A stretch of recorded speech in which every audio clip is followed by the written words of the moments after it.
এই যে বন্ধুরা, এই যে ডেইরি মিল্ক, মানে আমার অফিসে ক্লায়েন্ট আসছে, আর ক্লায়েন্ট এসে এই যে 4টা ডেইরি মিল্ক হচ্ছে গিফট করলো আর কি। এই যে দেখেন 4টা, তো তার মধ্যে এই যে 2টা হচ্ছে কাটা হয়েছে, দেখতে পাচ্ছেন। তো আমি খাওয়ার আগে ভাবলাম, একটা ভিডিও দেখছিলাম যে এটা হচ্ছে প্লাস্টিসিটি আছে, মানে প্লাস্টিক মিশ্রিত আছে। তো যার কারণে আমিও ভাবলাম যে দেখি এখানে হচ্ছে আগুন দিয়ে দেখি এটা আসলে ধরে কিনা। তো তারপর দেখলাম যেটা ধরলো। দেখেন আমি একটু দেখাই আপনাদের।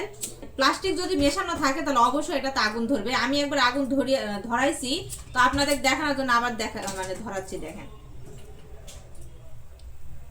এটা দেখতে পাচ্ছেন, এই যে আগুন ধরে যাচ্ছে আর অলরেডি পুড়েও যাচ্ছে।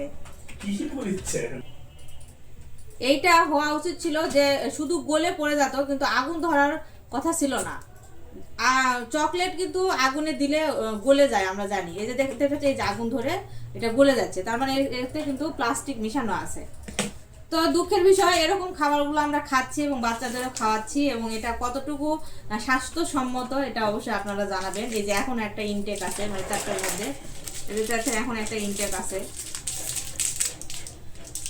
আর এখানে যে উপাদানগুলো দেওয়া আছে একটু দেখাই আপনাদের। এখানে milk solid, cocoa powder, vegetable fat, চিনি, সয়া এবং লেসিথিন আছে। তো দেখতে পাচ্ছেন, একটু জুম করে দেখাও। এই যে দেখেন। তো এখানে কি এমন উপাদান আছে যেটাতে আগুন ধরে আমার আসলে জানা নাই। আপনারা অবশ্যই কমেন্টে জানাবেন যে এটা খাওয়াটা যাবে কিনা এবং স্বাস্থ্যকর কিনা।